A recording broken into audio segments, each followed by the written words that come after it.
This is Workers' Comp Matters, hosted by attorney Alan S. Pierce, the only legal talk network program that focuses entirely on the people and the law in workers' compensation cases. Nationally recognized trial attorney, expert, and author, Alan S. Pierce is a leader committed to making a difference when workers' comp matters.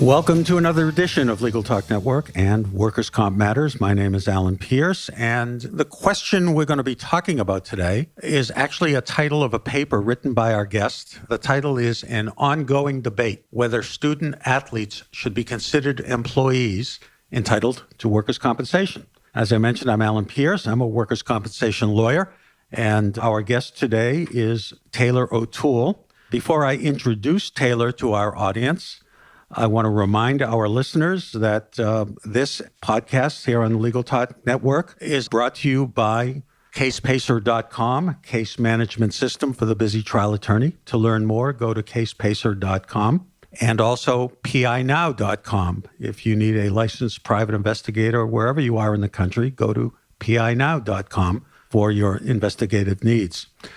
As I mentioned a moment ago, my guest is not yet a lawyer. She will be, and I predict she'll be a very good one. Taylor O'Toole is a graduate of University of North Carolina at Chapel Hill. She is finishing her second year at Pennsylvania State University Law School. And at Penn State Law, she has earned several awards in classes, including applied legal analysis and writing, legal research and copyrights. And she also works as a research assistant for Professor Jeffrey Scott. She serves as the executive articles editor for the Penn State Law Review, as well as the president of the Sports and Entertainment Law Society and treasurer of Phi Alpha Delta Law Fraternity.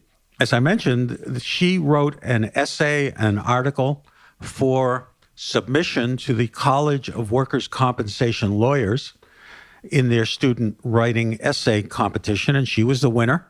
She was presented with her award and a scholarship in her name to Penn State Law. And she took on a rather interesting topic, and that is whether or not student athletes should be considered employees entitled to workers' compensation.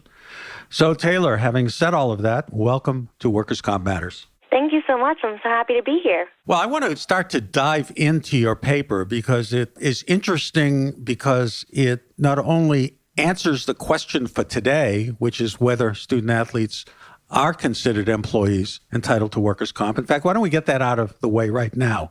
If somebody were to ask you, my son, my daughter was injured playing Division I sports and can no longer work and incurred medical expense, can she or he collect workers' compensation benefits? What is the likely answer to that question? Based on the precedent that we have right now, that is going to be a no. You are not entitled to workers' compensation. All right. And we could easily just end the show right there and say, sorry, ladies and gentlemen. But this begs a broader question, and that is, what are the rights, obligations, responsibilities of the college or the university to its student athlete? Because, let's face it, this is big business.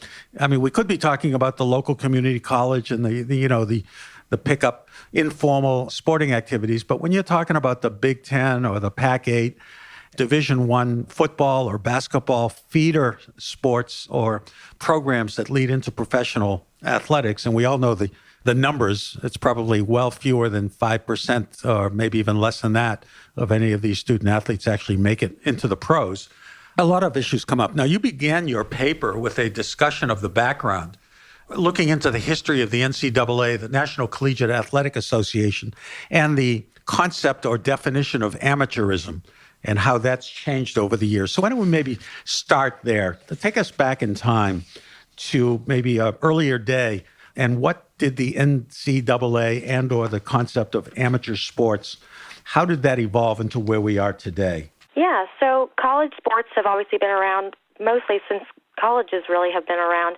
So in the 1800s, the colleges were there and they were having their sports and different sports were developing. But it really began with President Teddy Roosevelt. He saw that there was an issue with intercollegiate athletics. There were so much cheating, really bad injuries and things like that. So he really called for the creation of a national organization to govern the intercollegiate athletics. So in 1906 is when the NCAA, under its previous name, Intercollegiate Athletic Association of the United States, was formed by 62 member institutions, and since then it has grown to presently encompass more than 1,000 institutions and more than 400,000 athletes. So it's really developed over time as first a discussion group and rulemaking body in order to combat some of those issues that Teddy Roosevelt recognized with the injuries and cheating, and has gradually expanded its influence over more sports and groups and things, but also to have greater sanctioning authority over using their rules. Because some people might say even now that the NCAA is a toothless organization. They can't back up what they're saying, but really in the 1950s they created the Committee on Infractions in order to be able to give some teeth to their rules and things like that. And now we know today that the NCAA is huge and encompasses all the intercollegiate athletics, so it's really necessary for the background of this topic. Yeah, and as we've watched this develop as spectators or casual observers of the growth of sports, the one thing that has maintained constant throughout this is that in exchange for being recruited and accepting an offer to matriculate in a university, what the student athlete gets basically has remained essentially the same for the last 100 years. He or she gets a scholarship. Basically, the tuition and perhaps the room and board and some other incidentals are covered. And of course, sometimes it gets some degree of notoriety when some universities or colleges go beyond that, and some of the violations occur in providing things other than scholarships. There may be some work study that's allowed. So in terms of how these student athletes are remunerated for not just the glory for Old Ivy, is it still primarily just the recipient of waiver of tuition and room and board and maybe some work study that they get in exchange for the hours they log in on the practice and playing fields? Yeah, I would say that that's a large majority of what it is. For scholarship-wise, yes, there are athletic scholarships, and many student athletes do get those athletic scholarships, but there are also a good percentage that do not get any kind of scholarship, and they just participate in the sport because they want to. They walked on to the sport, or they were recruited, but right now the NCAA has a lot of restrictions on how many scholarships teams and universities are allowed to give out. So not every student athlete at a university can get a scholarship. So for the scholarship players who do get payment, for their room and board, tuition, things like that, that's definitely a thing that happens. But for the non-scholarship players, I would say they get a little bit of consideration for their play. Student athletes get a bunch of gear. They get gear to work out in and to wear around campus. They also get some of the perks of being a student athlete. Maybe that's a special dining hall or a special meal plan or something like that. So they get little things, but not necessarily always a scholarship. And that really gets us to the tradition of amateurism. And of course, the root word of amateur is the word the word love. And I think the word amateur came out of the love for the game, or the love for the sport. But tell us a little bit about a lawsuit that came about a number of years ago with the University of Oklahoma, the NCAA versus the Board of Regents of the University of Oklahoma, where student athletes tried to challenge the tradition of amateurism, keeping in mind that gear that you talk about are oftentimes manufactured by large corporations that make a lot of money by having the athlete's name on the back of the jersey. Yeah. And that athlete, because he or she is an amateur, is prohibited by the NCAA or by other organizations for participating in the profit from that. So tell us a little bit about the significance of that particular lawsuit that went to the Supreme Court. Yeah, so that decision in the Board of Regents case was extremely important. In my sports law class I took this semester, we talked about it probably every day because it really comes down to every college sport. A lot of college sport cases all come down to this. The Supreme Court, in this decision, the student athletes were challenging the NCAA under antitrust laws, which is a vehicle that is used oftentimes by student athletes to challenge the NCAA's practices.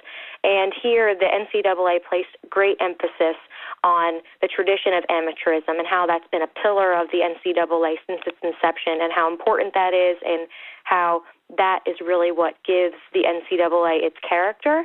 And the Supreme Court was unwilling they wanted to give any NCAA decision that was supposed to protect the tradition of amateurism. They were giving deference to the NCAA on that because it is such an important tradition for them, and circuit courts have really followed suit. And even though in the NCAA versus Board of Regents case, maybe the NCAA lost, if you want to put it in really layman's terms, it's really important because it showed the tradition of amateurism and how important that is to protect, and how much deference the NCAA can get to protect that tradition. And, if I could follow further on that, because in your paper, you go from the Oklahoma case to a more recent decision going back about a year and a half ago, which was the OBannon case, OBannon versus NCAA.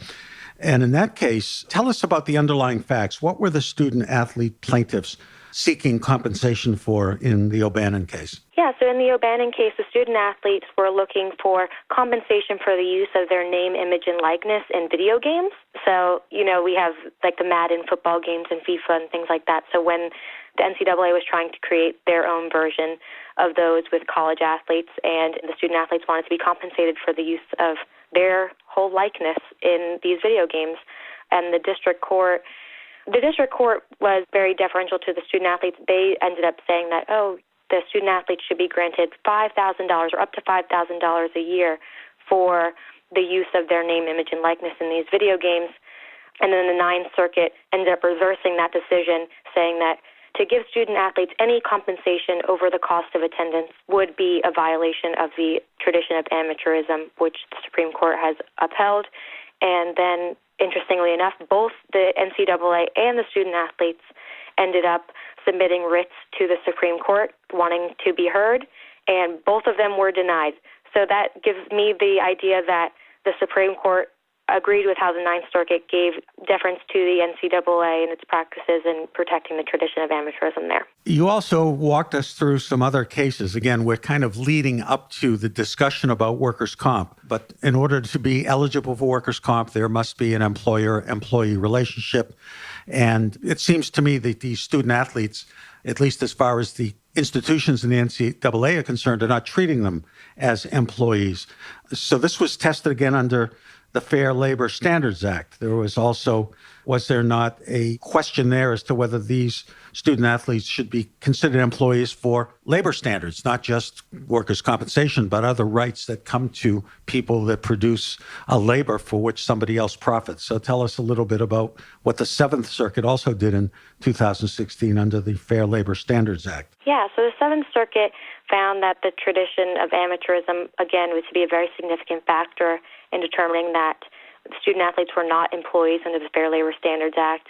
And they said that although amateurism isn't explicitly accounted for in the economic realities test that they used, that the tradition of amateurism should be taken into consideration when making that determination for many of the reasons I stated earlier with the Board of Regents case especially. Mm-hmm. And again, in terms of athletes organizing under the auspices of the NLRB, or the National Labor Relations Board, talk to us a little bit about the Northwestern University football players' attempt to utilize the NLRB by petitioning that board to be considered employees of Northwestern University. Yeah, so the football players at Northwestern University wanted to be considered employees so that they could unionize, and the NLRB ended up denying their petition to be considered employees for the institution. From what I understand about the case, it seems like the NLRB really didn't want to get involved because their initial regional director issued the decision finding that Northwestern football players that received scholarships were employees.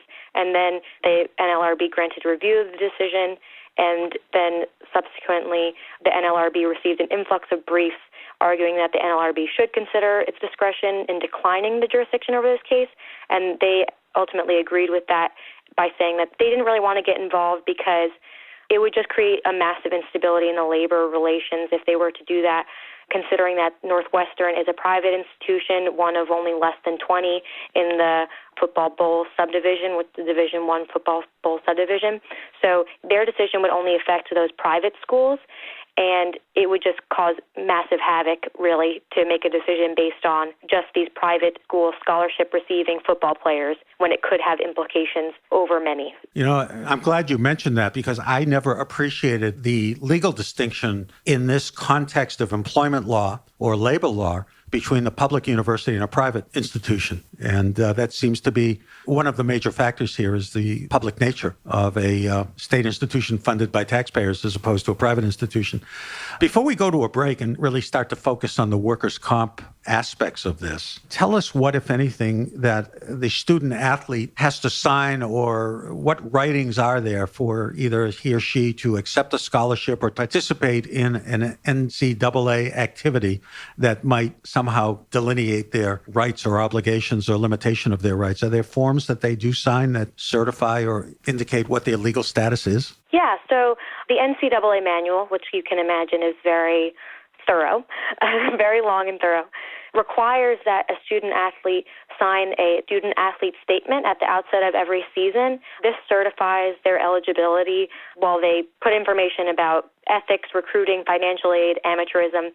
They give all this information in the student-athlete statement, and they sign at the bottom of every page in order to certify that that information is correct and that certifies that they are eligible to participate in that coming season. So it really binds them to not only what they told the NCAA and their university is true, but also that they have read and understood the manual, which could be difficult, seeing as how big and comprehensive it is. Right. So let's sort of take a member of a women's softball team for a Division I school, and she gets significantly injured in a game. She's a scholarship student. She's on a full boat scholarship.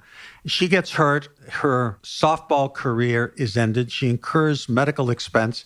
And let's assume she has an injury that will linger or impact her ability to earn wages even in a non-softball activity. What happens to her? Does she lose her scholarship? Are her medical bills covered? Are they covered so long as she's a student? What happens to that individual that gets hurt on the playing field for Old Ivy? Yeah, so from what I understand, first, she would not lose her scholarship for that year because the NCAA has placed a number of safeguards in the manual which prevent, minus a couple of exceptions, prevent you from losing your scholarship within that year of if you get injured, like this softball player in our example, or if you get suspended from the team for another reason or anything like that, you would maintain your scholarship for at least that year. I assume that there are other ways in order for her to try to keep it for more than just that year, maybe by becoming a manager of the team or something like that. And then it all kind of depends. Like, the NCAA has a number of insurance programs in place where you are eligible for them based on certain characteristics that you might have. So the catastrophic insurance program is for someone who is catastrophically injured. Usually that means some kind of disability or something long-lasting. So that is an option that's by the university, so that would help cover some of the medical bills and things. And then if she was a exceptional student athlete, so then there's the Exceptional Student Athlete Disability Insurance Program, typically is reserved for football players, baseball players, men's and women's basketball players, and men's ice hockey players. It's typically reserved for those student athletes who are anticipated to be recruited by a team within the first or second rounds of their respective drafts. But if she was such an exceptional softball player that she was potential to go to the Olympics or have a professional career as a softball player in whatever capacity that might be, she might be eligible for this exceptional student athlete disability insurance, which if she were to have signed up for that and gotten injured, it would not only cover her medical expenses at the time and future medical expenses, but also protect her for future loss of earnings as a professional athlete due to that disability. So we're really talking about a small subset of even college athletes. We're talking about the exceptional, the first stringers, or the first stringers who are likely to be drafted. At this point, I think we're going to take a short break. And when we come back, we are going to continue our discussion with Taylor O'Toole. CasePacer is the leading practice management software for today's workers' comp and plaintiff's attorney. Named one of the fastest growing companies in America by Inc. magazine, we've given attorneys and their staff the ability to work from anywhere on any device. By automating workflows and streamlining non-revenue generating tasks, CasePacer enables firms to grow their practice at minimal cost. To see CasePacer in action, contact us today at casepacer.com. Does your law firm need an investigator for a background check, civil investigation, or other type of investigation? PINow.com is a one-of-a-kind resource for locating investigators anywhere in the U.S. and worldwide. The professionals listed on PI Now understand the legal constraints of an investigation, are up to date on the latest technology, and have extensive experience in many types of investigation, including workers' compensation and surveillance. Find a pre-screened private investigator today. Visit www.pinow.com.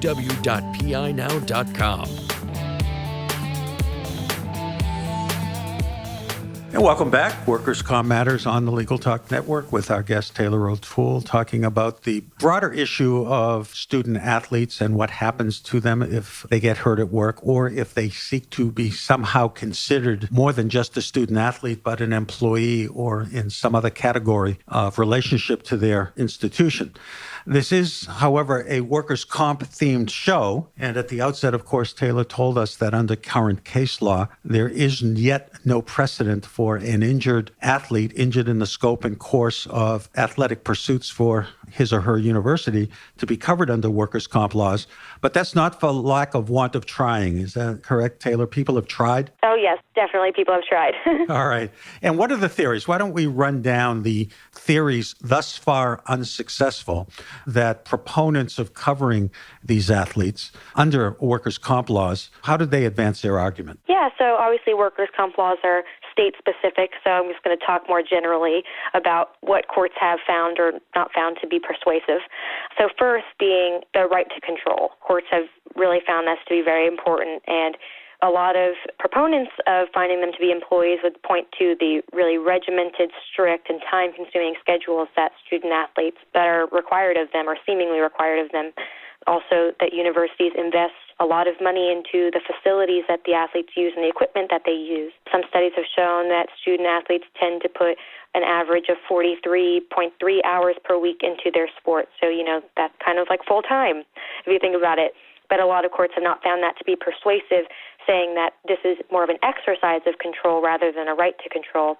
And because athletes have pretty much universally been saying that they choose to follow the schedule and are not required to by any means. Like, they follow these same schedules that their high school coaches have put out the years before, and it was because of their desire to participate in the sport and not necessarily a requirement that they do these things. Second being a right to discipline or discharge. So proponents of finding them to be employees have pointed to that coaches regularly discipline the student athletes, whether that be things like running sprints or, other things that they might do, and they can discharge players if they don't follow the coach's rules. But courts, again, have not found that to be persuasive because, like I had mentioned before, the NCAA has safeguards in place that oftentimes prevent the universities or coaches from terminating the scholarships that they have. So it's not really much of a punishment if they're still getting the scholarship and the theoretical benefit of being a student athlete, that they don't have to do the work. Another one being payment of wages and dependents. I find this one to be a little bit more on the fence, personally, just because it depends largely on what the state considers to be wages, on whether they would think the scholarship would fall under wages or not. So that's really a state-specific type of question. But that also ends up begging the question of, should scholarship athletes be treated as employees and non-scholarship athletes not? So that's something to consider. Another factor being whether the employee or the alleged employees or student athletes' participation is integral to the employer's business. Courts have found it in the past that athletics were independent of the university's primary business of being in academics. In my research and things, I have found that to be more of an old way of thinking. Yeah, things have certainly changed, especially among the more larger and the more elite institutions. Oh, yes, definitely. Like universities who are very successful in sports, if Alabama is winning the football national championship every year, and UNC, we won the national championship in basketball last year, that tends to increase the number of applicants that the school is getting, and then making the applications from more qualified candidates, which ultimately boosts the academic institution and in their primary business. So I feel like nowadays it's becoming more in favor of finding that they're employees. But then when you look at the intent of the parties, I find that to weigh heavily in favor of finding that they're not employees, because the student athletes and the universities, evidence points to that they're not going into their relationship with the intent of being considered employees. For example, the NCAA and the university recognize the student-athlete's amateur status. An amateur is someone who's not getting paid, theoretically. So to recognize that status and consider them employees would kind of be counterintuitive. And also, student-athletes aren't declaring their scholarships as income on their tax returns. And if they were including that as income, then that would be something to consider. All right. Well, you've identified the 5 most important or frequently cited criteria that are employed in the context of workers' comp and other areas of employment law to determine whether a person is considered an employee of an employer or not: the right to control, the method and manner of payment, right to discharge, intent of the parties, etc. And clearly, the case law thus far, while arguments can be made about each and every one of these 5 criteria, it's clear that this particular relationship of going out on the sports field for your university is not quite the same as going to work in a shop or factory and punching a clock.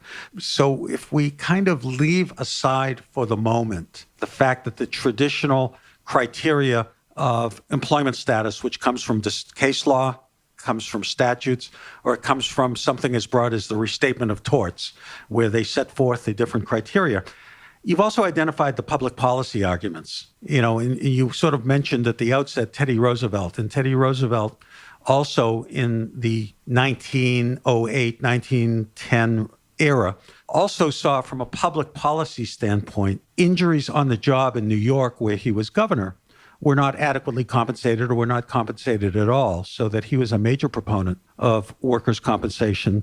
And I would think that if Teddy Roosevelt were around today, or others looking at this as you have from a public policy perspective, I think we have to look at the fact that hundreds of thousands of able-bodied young men and women are going out there and they're risking life and limb for their university or college, which, aside from the glory and the perks of getting increased attendance, is making a ton of money on this. So from a public policy perspective, kind of lead us through what we should be looking at. If not workers' comp, should there not be some other better mechanism of treating this student athlete who suffers the misfortune of simply getting hurt, doing something that he or she loves, but also doing it for the benefit of, this bigger institution? Yeah, I personally think that at that point it becomes a matter of civil liability and if it was some error on the part of the coaching staff or other agents of the university that could have led to a tragic incident or injury or something like that, then it becomes a case of maybe they can receive some kind of compensation via negligence claims or other torts in order to do that. And I can't think of another way right now, while it might be upsetting that someone might be putting themselves at risk on a daily basis in order to perform for their university, workers' comp just doesn't seem to be the way because it's so voluntary. You don't have to be a student athlete if you don't want to be a student athlete. A lot of that, like I mentioned before, student athletes become that because they are passionate about their sport and they want to continue that part of their life. Maybe they want to be a professional, but maybe they just want to continue playing their sport. So I think that civil liability, if there was some wrongdoing or negligence or something on the part of the university or its agents, other than that, workers' comp just doesn't seem to be the answer. Yeah, I have to agree with you. Part of the bargain of workers' comp is that the purported employer is immune or cannot be sued. And of course, most of the injuries that might occur on the playing field, probably for the most part, probably the vast majority, do not occur in the setting of the college doing something wrong. Perhaps there could have been some maybe poor playing conditions, that maybe there was a loose board in the basketball court that somebody fell over that was due to lack of maintenance. But those cases are few and far between. It would seem to me, and you touch on it a bit in your paper, that the existing insurance programs, the catastrophic injury compensation package or the elite athlete benefit package, while it's a good start, perhaps that's where we need to go. We need to try to find another system. I guess we're trying to make student athletes employees for the purposes of workers' comp, I guess is kind of like taking an oval peg and trying to fit it into a round hole. It almost fits, but it doesn't fit.